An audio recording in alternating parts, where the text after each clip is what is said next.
Irreverent, entertaining, cool.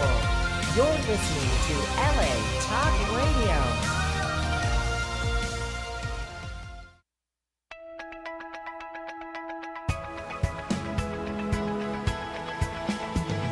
You're listening to Answers for the Family with Alan Cardoza, right here on LA Talk Radio.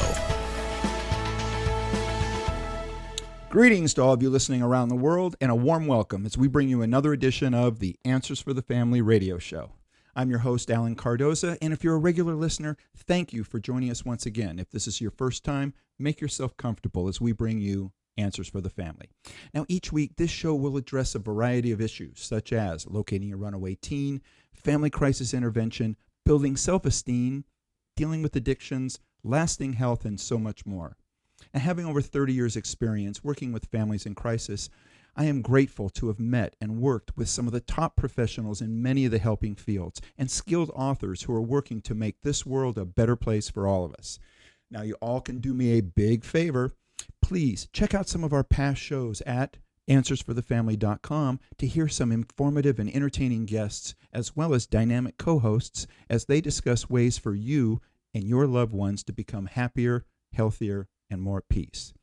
Now, I'm also looking for some show ambassadors who will forward at least one of our shows to your social media group or to someone you know that can benefit from a particular subject.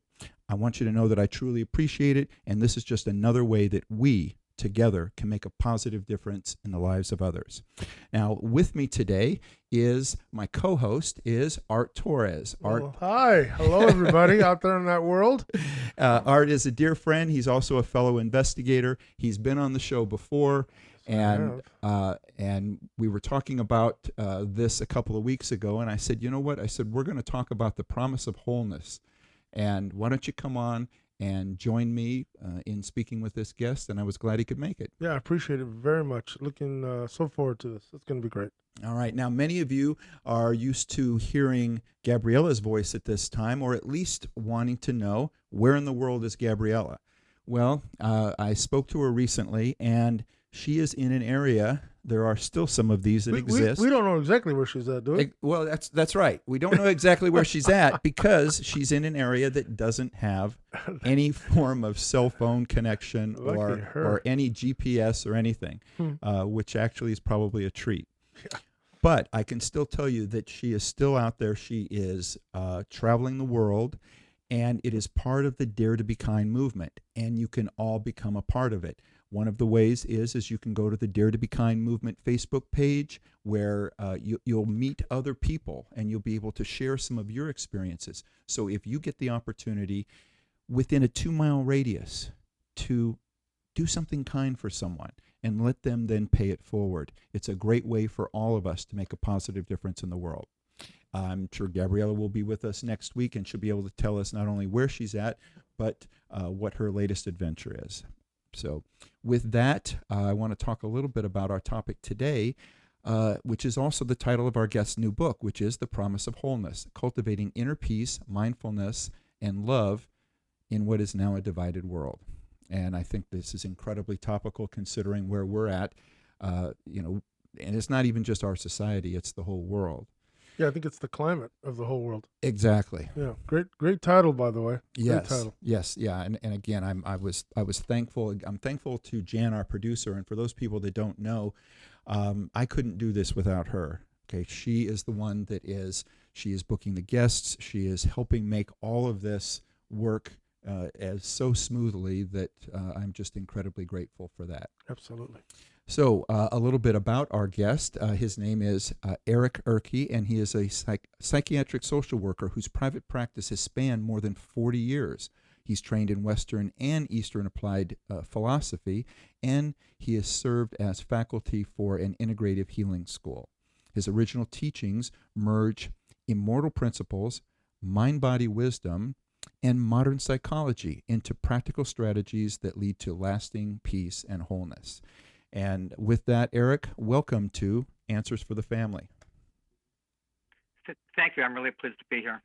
Well, it's our pleasure to have you here, and I just want you to know, just to really acknowledge yourself and many of the guests that we have. If anybody has ever taken the time to even think about writing a book, it is not something that is very easy. It is something that takes up a great deal of your time, and it also takes up, it has to become a passion. If it's going to be good, as this one is, it really needs to be a passion. And so let's start with that, Eric. So what was the passion that drove you to decide that you were going to write a book with this much information?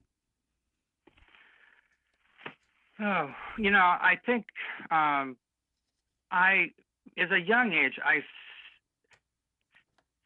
started really badly, and I had a lot of stuff going on. I saw bullies, firsthand, and I remember thinking, why do people treat people this way? Why are they angry? Why people scream so much? And it was just something that every day of my life, actually, since I went to kindergarten, I started thinking about. And then I got my degree, there was alcoholism in our family, so I saw some of that stuff.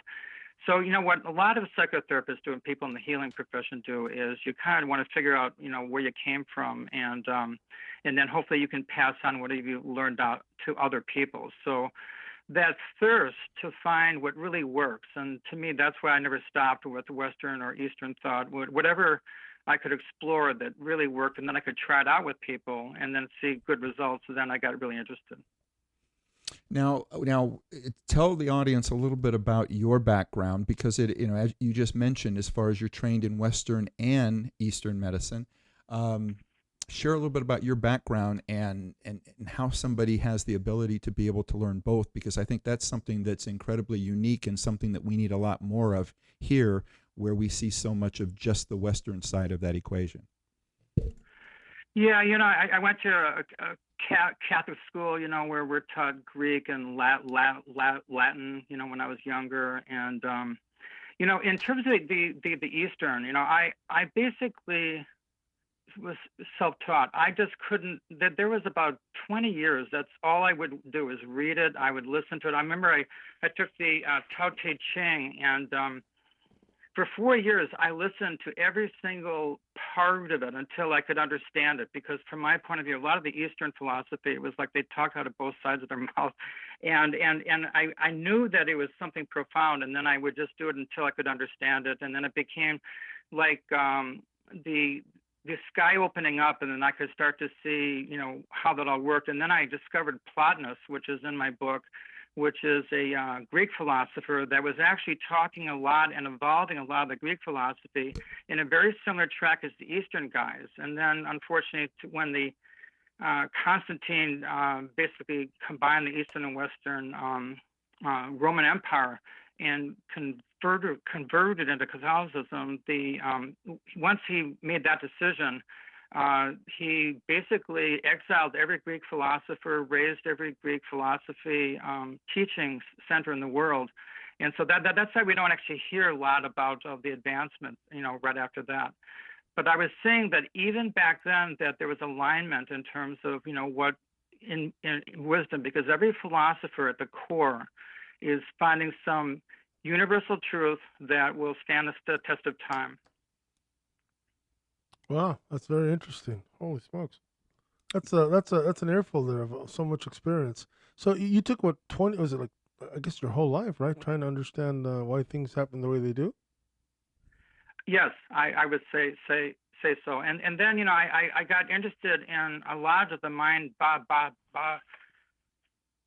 body work, because I began to see, that some of that work was actually 10 times faster than the hypnosis techniques that I was, beginning to understand and working with my clients. And so there's kind of what I see is when you can, align good philosophy, good psychology, and good spiritual concepts, they all have to be saying the same thing. Because if there's, some sort of ultimate truth of some kind, that's what I've seen.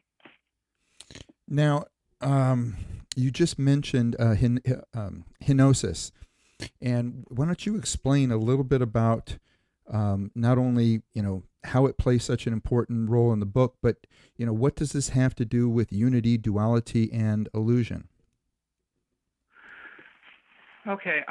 Well, hypnosis is the Greek word for oneness, and most of the uh, churches, religions, New Age thinking, basically is they always say that we are one. And for most people that see, just look at our politics, you think, how are we all one with this stuff, and so then trying to take a look at what is the essence of what that means. And so from my point of view, the philosophers have been saying this forever. And the challenge for us, is that there's basically love and there's illusion. And, we can call it evil, different people call it different things. In my book, I call love and illusion. And that the purpose of illusion, basically, if you can embrace the concept that we have some part of us lives beyond this life, that we come from some place that is full of love. And then we come here and we have this experiment on this planet where there's love and there's something other than love. So in essence, the other than love is what we can call darkness, we can call evil, we can talk whatever.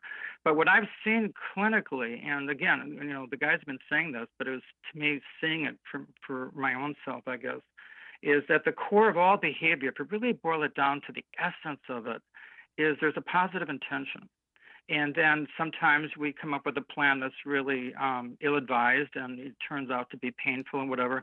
And so we have a teacher of wisdom or pain. And unfortunately, most of us choose pain. And so people can call that darkness or evil. But basically, pain and what we would consider darkness is there just to teach us that we missed the mark. It's like when we're driving our car and we kind of, get off the road and we hit the gravel, that the gravel is there just to remind us to go back onto the road. And so that's how I see what darkness and the darkness and light, if that makes sense. Yeah, is that where you're kind of talking about the enlightenment, being the spirit of our divinity? I mean, those kind of go hand in hand, right?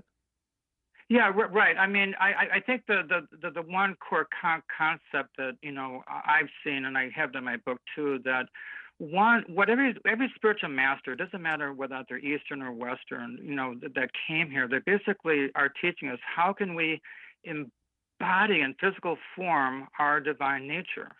And then there's 1,000 different ways to do it. But then in essence, what we're trying to do is how can we physically do it being in this crazy human being that we are.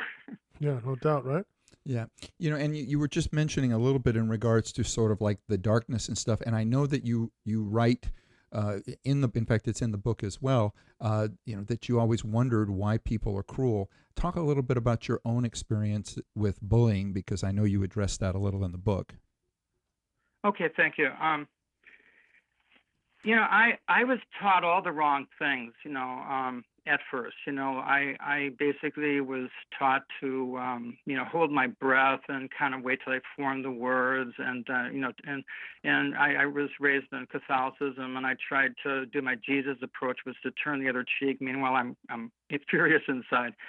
But I would pray for them. I would do all those different things. And at some point, that didn't work. And I go to my dad, who's really a man's man, and he teaches me how to punch, So then I'm like 8 or 9 years old, and I walk to school the next day, and kid makes fun, but I punch him, and he shuts up, and I'm thinking, okay, this is the good plan, And then the next kid just kills me, and I remember really thinking and praying, I need another plan. So what I learned, and I've been teaching this to kids and adults, whoever have been bullied, and I think a lot of times when people have unconscious anger, the same thing happens. And so what happens with a bully, they have unconscious anger.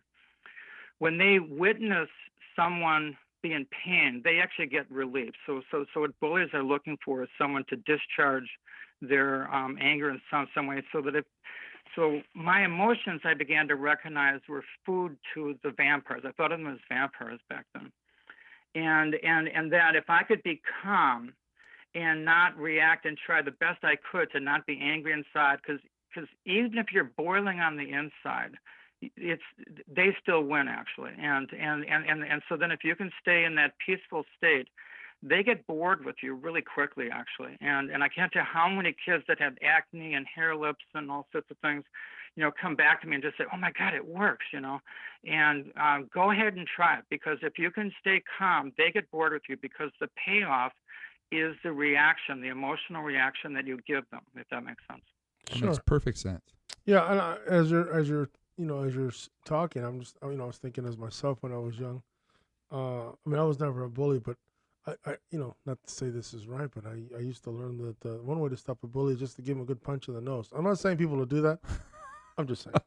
Anyways, you also talk about imagination to actualization in the instant world. Talk more about that, because that seems kind of like the combo of the things that you're doing between all the readings you've had, both from the Western and Eastern. You seem like that guy that would be like, just bringing everybody together. Am I right when I say that? I'm sorry. Could you state the sentence, the question again? I'm sorry. The I just question missed was, the concept in there. I apologize. Yeah, the question was actualization in this instant world. Talk about that. It seems like you've seen so much. As a child and as an adult and all your travelings. How does that just play together? Oh, how to? What you're saying? Okay. Well, actually, we just had a bit of a sunspot or something that took out a few words, but yeah. So I think it was, when you're talking about going from imagination to actualization, and to do this in an instantaneous world. Share a little bit more about that. Yeah. Basically what I'm saying is what you're saying from the part of, like, even the bullying part, where you just control yourself and you don't partake in the action. Is that basically what you're saying?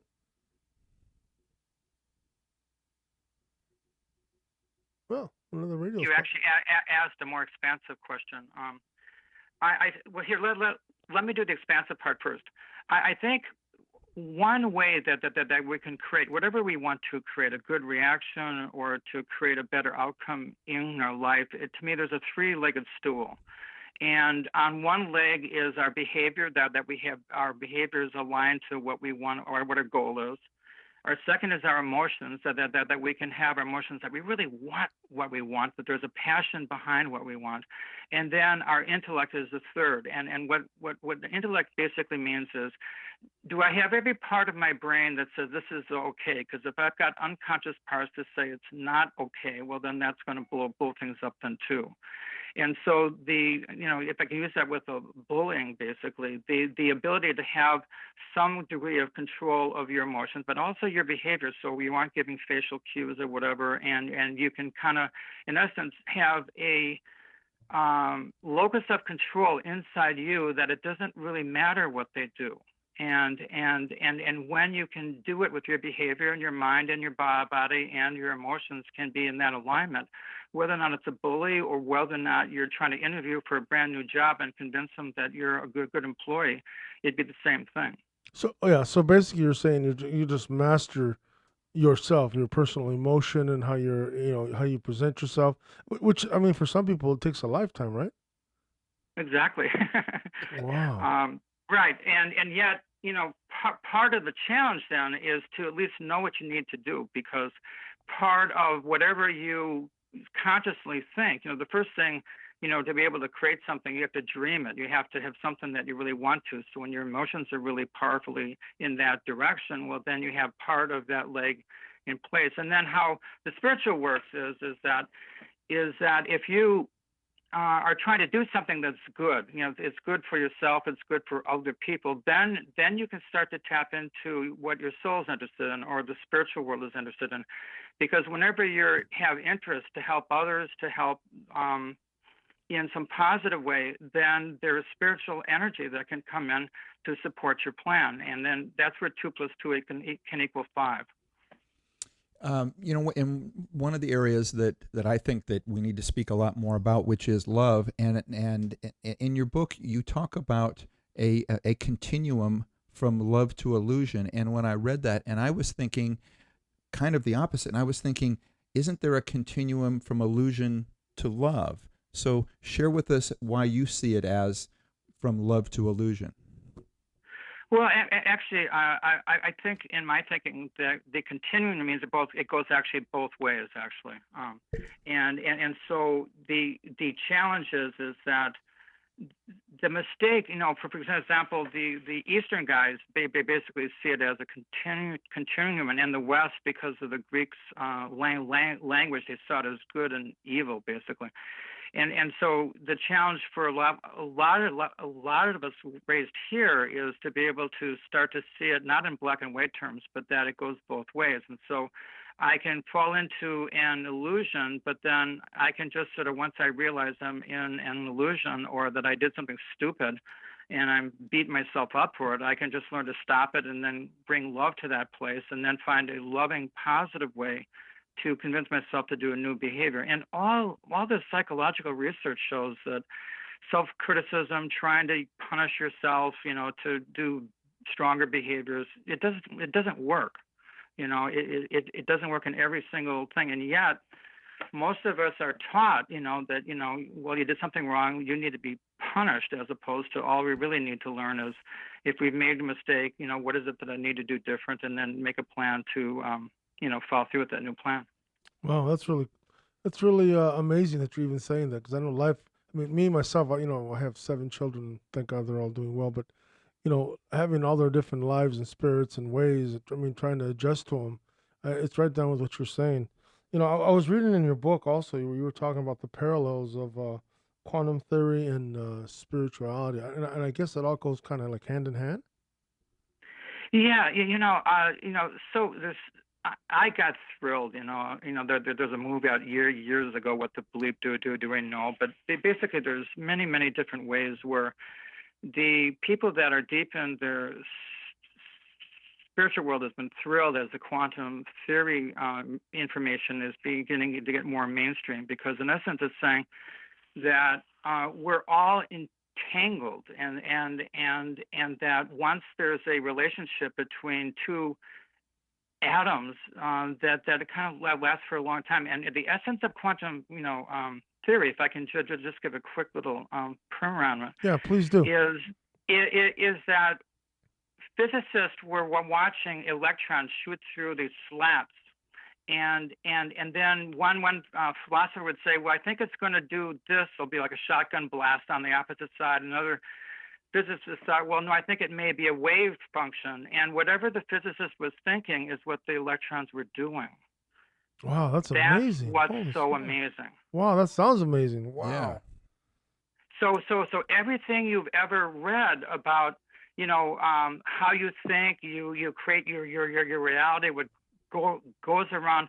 There's physics that has been around forever that we just didn't know about it that's actually supporting this. Eric, you spoke just a little bit when you talked about self-punishment and how we've sort of gotten into this mode of, kind of beating ourselves up over things. Talk a little bit more about how somebody that knows that they're doing that, how can they get away with, get away from that mindset? What are some tangible things that they can do, be it, certain types of meditation or whatever?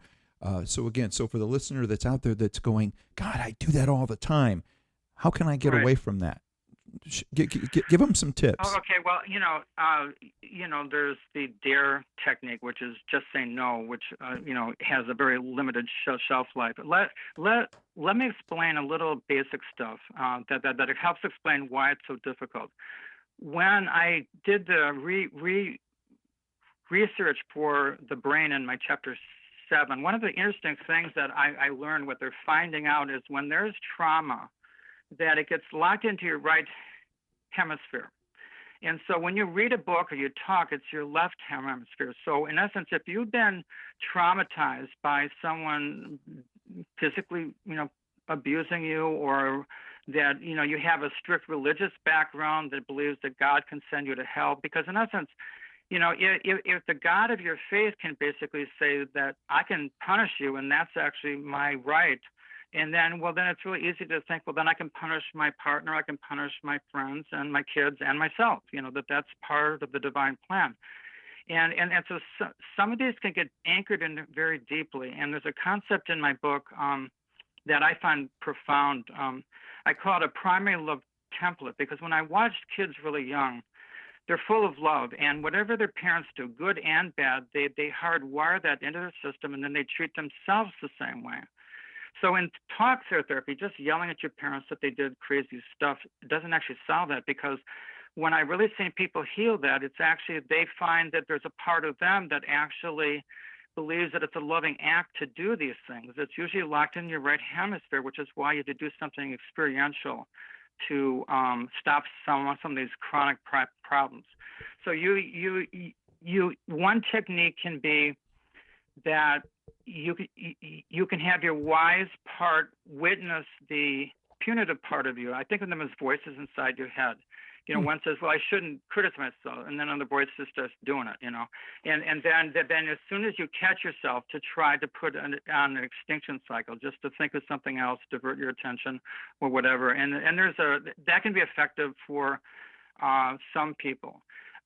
Other people, oftentimes, what I find is there's buried in trauma that there's a bunch of techniques, and many therapists and myself know a bunch of them, but it's trying to breathe into that spot where the original belief system is. And because in essence, what ends up happening, like with a little kid, is if they've been punished a lot by the parents, that the kid will believe that maybe I'm evil, maybe there's some part of me that is flawed. And that gets buried in there, and they can go through 20 years of, life and know that it's wrong, and yet at some point that's where they'll go, at some point, which is why sometimes you have to do these experiential techniques, which would be meditation, trying to breathe in. We wouldn't have time to get into all the techniques I teach, sure. but it's some process. For example, EMDR is a very brilliant technique that helps people find that.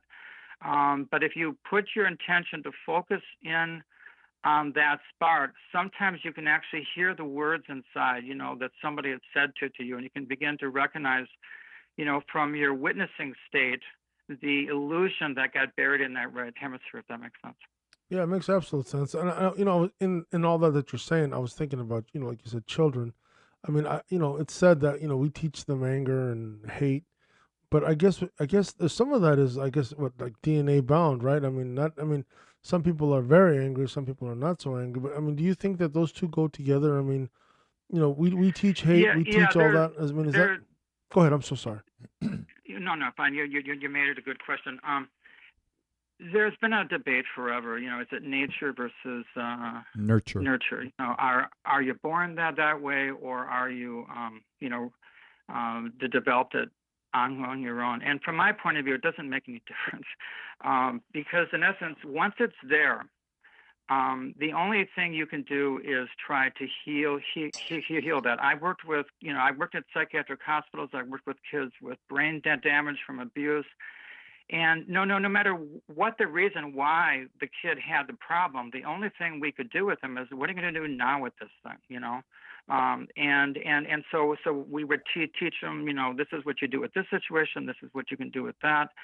And so the hope is that you have someone that actually wants to self-reflect, who wants to be able to understand what's going on, can have an observing part of them, can say, wow, that behavior isn't cool.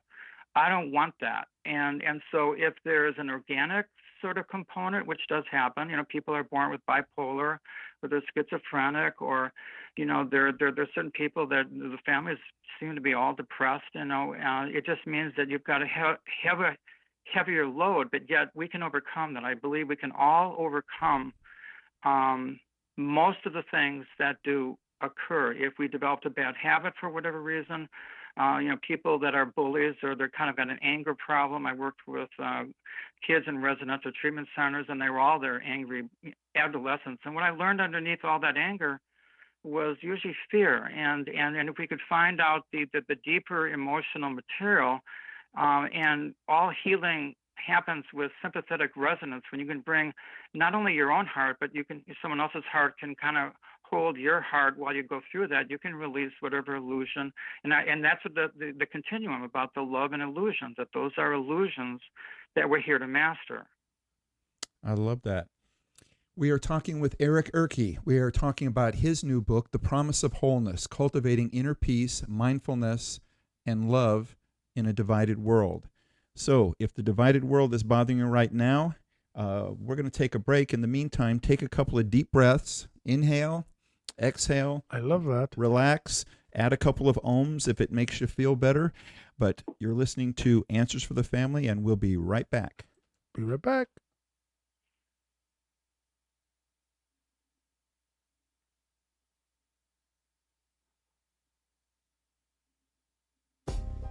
Founded over 30 years ago to meet the needs of families in crisis, West Shield has continually focused on resolving issues that negatively impact families and businesses.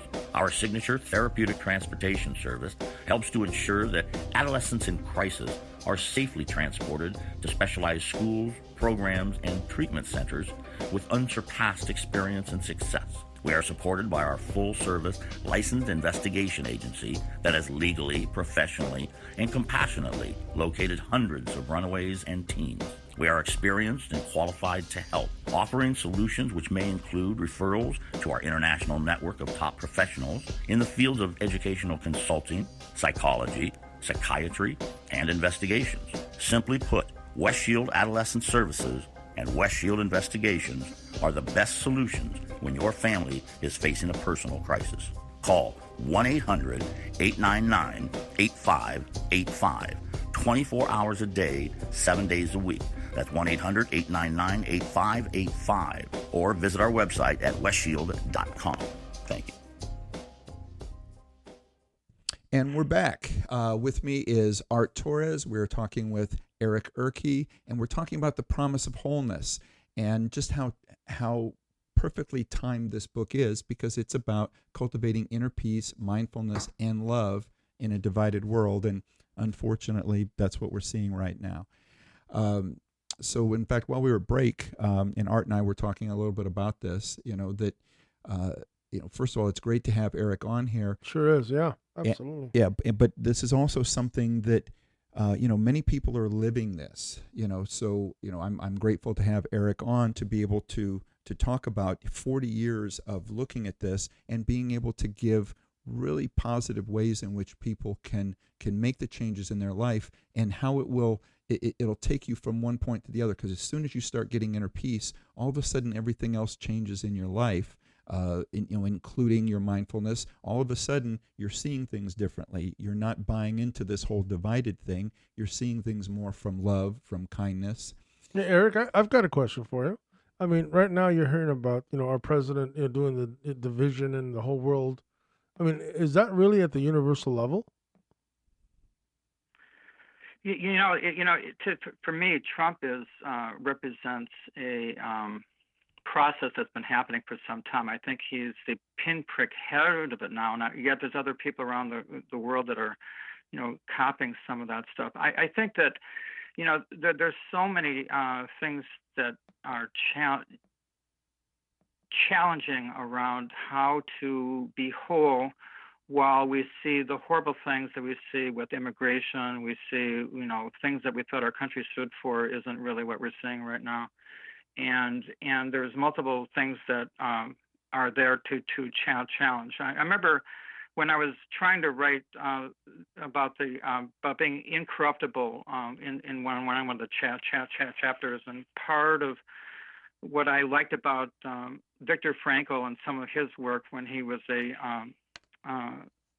victim of the Holocaust in World War II, that his point of view was that basically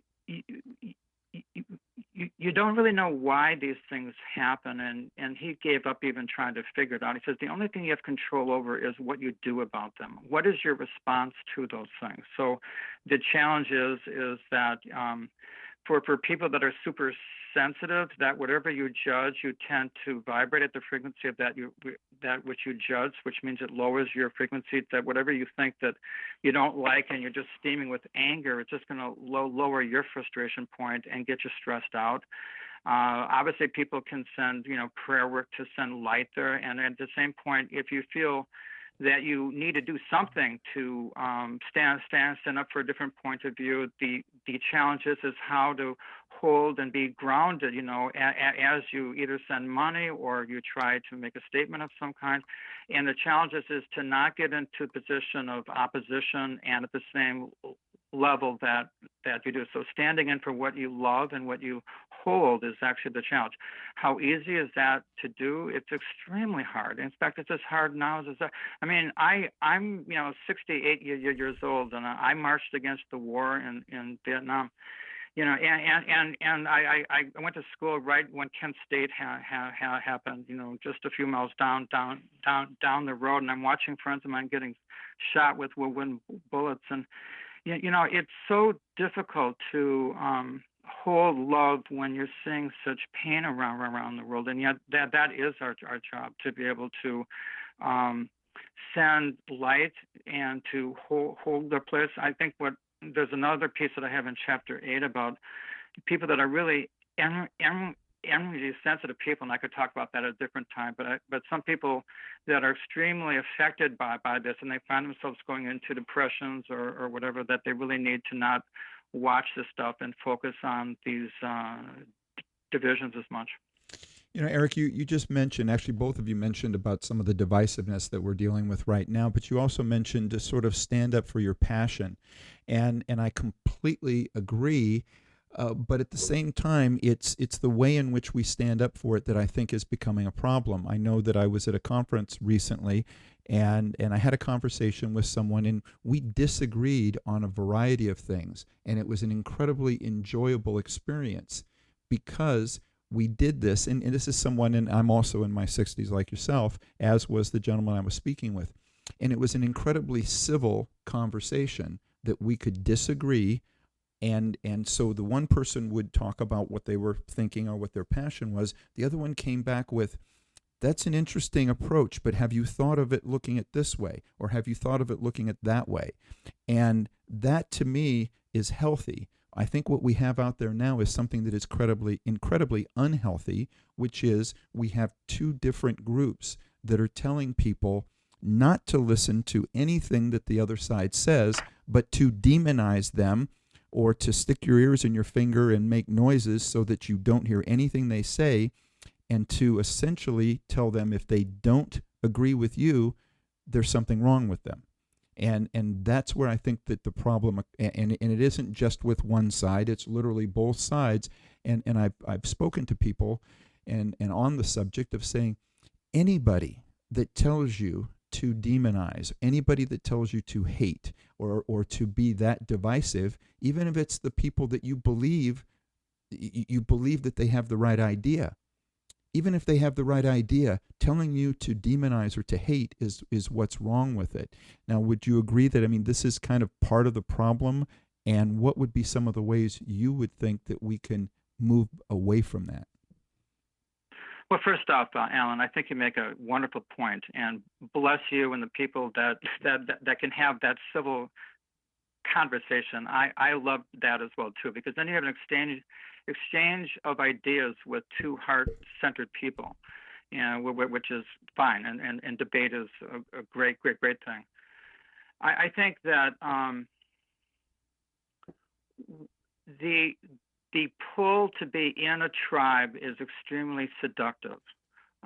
It's been a ploy of despots and tyrants since the beginning of time, and I watch some of the World War II techniques, and I see similar ones now. I think that the challenge for each person is that their internal compass needs to be solid. I think the challenge, which again, what a lot of the Eastern, people are trying to teach us to learn how to meditate, have our own relationship, with the transcendent of some kind, where we basically have some voice inside that can look over the trees and see the forest. I think many people just are bumping against trees and think this is the only thing that's in front of them. And so, the challenge, for example, what I think, this is my own personal one, that when I get really fed up with this stuff, I start thinking about, some of the, darkness that it seems to be getting stronger right now, that in essence it's like a slingshot, that we can maybe as a collective be going into some really dark places, and that at some point we as a collective will say enough. We just don't want this stuff, and that somehow we can, you know, rise up as a group and say, this, we don't want this, we want something else, you know. And so when I get in my more hopeless state, I start envisioning that we as a group, I mean, the challenge that I see is we're a primitive species, you know. I can talk all day about being whole and all these brilliant, sages, and you can. How wonderful we are. Yeah, and I've, you know, had a meditation practice for decades and decades. I can feel all that oneness, and then go off and see someone, really harming other people, you know, and the challenge, you know, what one of my teachers spoke, which is, you know, you have all those guys in in India, and they can live in a cave and do all of this stuff, but, you know, we have to live in this real world where there's some crazy ass stuff that you can do in the next minute. What are you going to do with that, you know? Sure. And so we all are having to face with judgments, looking things at the news, and that ability to say, this is all I can stomach. I know a bunch of my clients, you know, just won't watch the news. Some people watch it and then have like I teach them about having a barometer that somehow says, okay, this is too much, and now I have to go into this other world, you know, where it's peaceful. And so each person has to make that choice. But the challenge to go into hatred, to go into huge judgment, you know, I've learned this over and over and over. And there's 1,000 phrases throughout time. What goes around comes around. What you reap, what you sow. Love begets love. Hatred begets. Those are really true. The reason why we've seen them in all of our spiritual explorations is because they're true. So we can't have people that are pushing hatred that we go there with them. Sure. So, I mean, I also see here when I looked at your book here something about somatic empathy and that theory. Is that basically what you're talking about now? I mean, it sounds like it. Yes, yeah. You know, so I'll just give a quick little summary. Sure. Some people, what? Go ahead. I'm so sorry. Okay. Some people are more sensitive than the average duck. There's like 1 out of 5 people I think are extremely sensitive, that they can walk into a room, no one's speaking, but they just know what's going on, and they can just feel their stomach turn and whatever. That sounds like my ex-wife. Sorry about that. I'm sorry? Sounds like my ex-wife. Keep going. I'm so sorry. Well, right, and they're usually being taught that they're more sensitive and yakety yak, and so I've learned about this because my kid was this way. I was this way. Being a guy was actually worse because I actually thought, God, I'm so emotional. I must be really screwed up because guys should just, you know, buck it up and not feel these things, and yet I'm feeling everything. And so I've learned that through visualization and ways that you can, you know, like if you take a shower or you visualize a shower, you can clear your field. And so what ends up happening is when we kind of scan our environment, and everybody has that ability, these intuitive abilities, but as you scan it, you actually Velcro other people's emotions into your field. And if you're around a bunch of darkness, and once it goes into your physical being, it'll be processed as if it's your own. And so some of my clients over the years that would come in and they had fibromyalgia, there'd be, you know, major depressions, and then I pick up how sensitive they've got these huge hearts. They're extremely loving, wonderful people, and yet they're getting, you know, inundated with these things and not knowing what they're doing. That so there's a series of techniques in Chapter 8 about how to clear your field. There's many websites about this now. This is really a popular thing. There's many books about it now too. But when I started learning it 25 years ago, there wasn't hardly anything about it. And so I've had clients actually, you know, not have fibromyalgia symptoms, that people get off of their meds because that was going on. And as they could learn to assess these emotions and then learn how to clear their field, or when to, you know, create a shield or a pillar of light to kind of have it all kind of flush, you know, into the ground, their mental health took a huge positive hit. You know, not to get off center, but, you know, I think as you're talking, and I think about alcoholism, and I've had some experience with that lately, not with me, but with people. Do you think through all these that you're talking in the book, I mean, can that help someone that's an alcoholic, that's fighting and struggling to stay sober? I think so. My dad had a drinking problem, so I know some of this firsthand. Besides, seeing people, a lot of people with addiction, and I just don't think of it as alcoholism.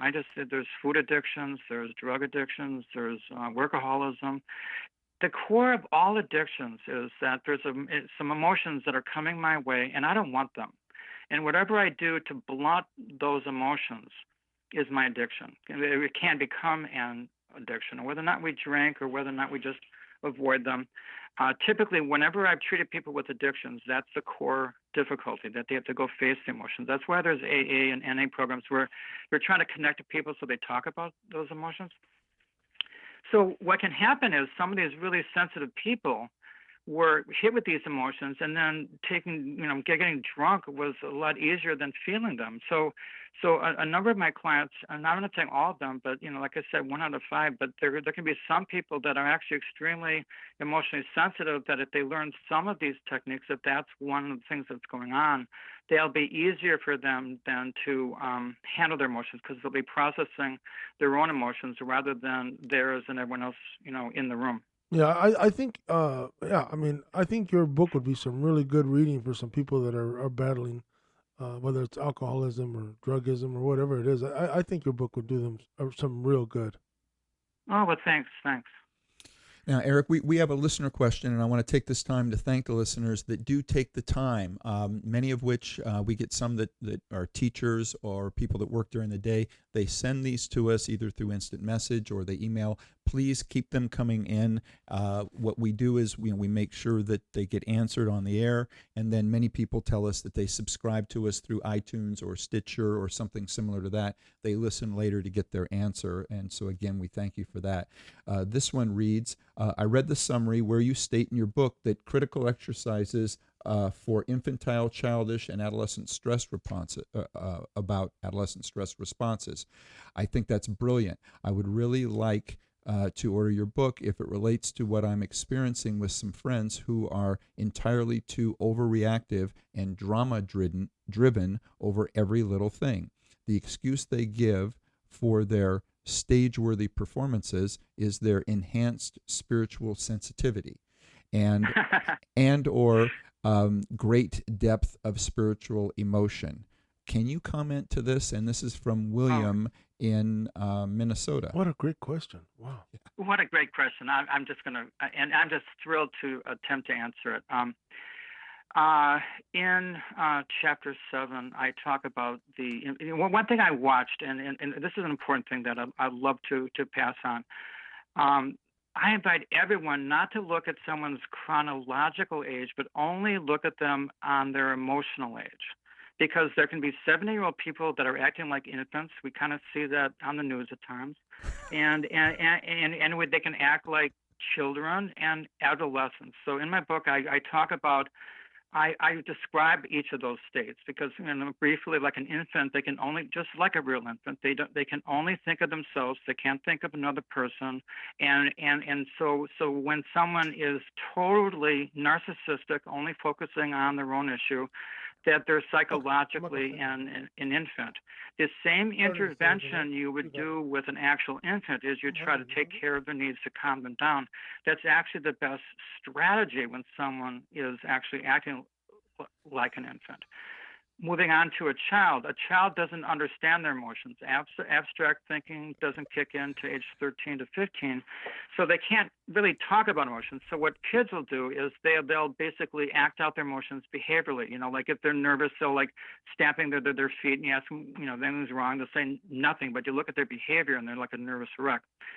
And so the same intervention that you do with a kid, is to then set boundaries and set, firm boundaries, and with love, say, well, we're not going to be doing that now. You can't have your dessert before supper, whatever.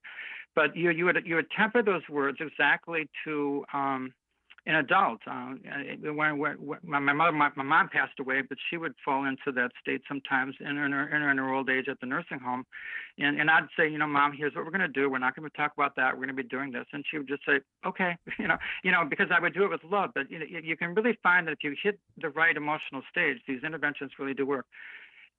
adolescent stage, their core issue is autonomy. They look at the whole world about how this is going to affect their sense of power, who's taking away or not. And so if you ask someone who's an active adolescent to do something, their first instinct is to say no, because if I say yes, then you've taken away my power. So adolescents will usually resist everything. And their stage of life is they're learning how to become a healthy adult, but they learn by saying no to everything. So the healthy adult actually has to learn how to say yes. What do I love, and say yes to those things. So the intervention with an adolescent is you basically, I always make them talk and have them explain why they're thinking what they do. And I think of it as short-term and long-term thinking, because the adolescent usually is short-term thinking and they don't see the long-term consequences of what they're doing. And then when you can lay out to them the long-term consequences and how that will not serve their autonomy interests, well, then you can get cooperation with them more easily. And so the healthy adult is really what the whole book is about knowing what you love, having your three stools, your intellect, your behavior, your emotions, in in complete alignment. When you're doing things for the benefit of everyone around you, then your spiritual access starts to happen. Then you can learn what you want to create in the world, and then you say yes to the world, if that all makes sense. Well, it does make sense. And to drive that point home, Art's hungry, and I'm afraid he's going to start stamping his feet any moment now. We've run out of time. Okay. Anyway, Eric, I really appreciate you coming on. Yeah, very, very nice to listen to you, man. Great stuff. Wow, yeah, really. Yeah. Oh, thanks.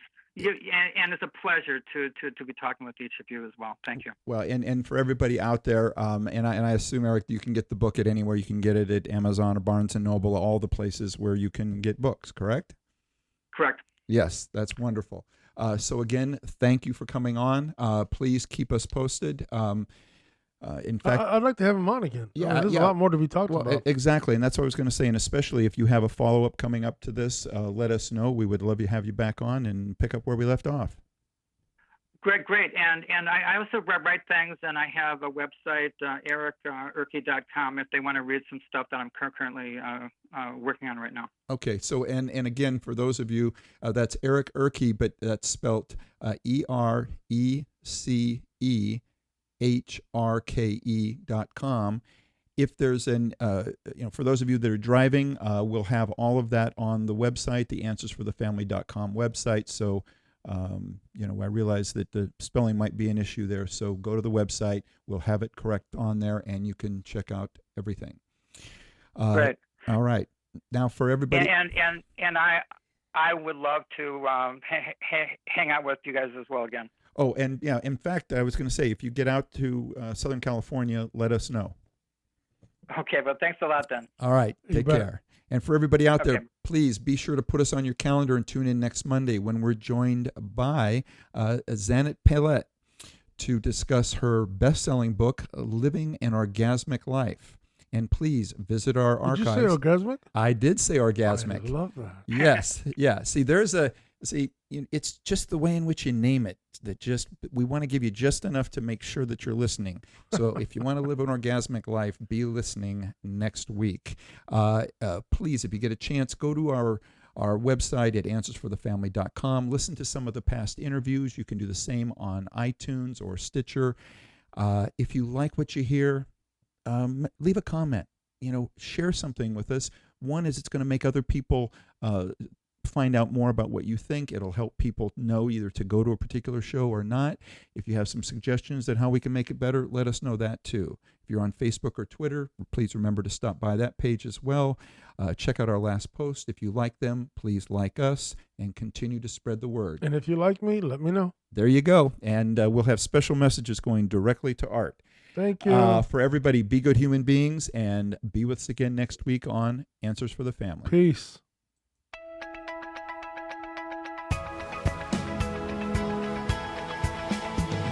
You're listening to Answers for the Family with Alan Cardoza, right here on LA Talk Radio.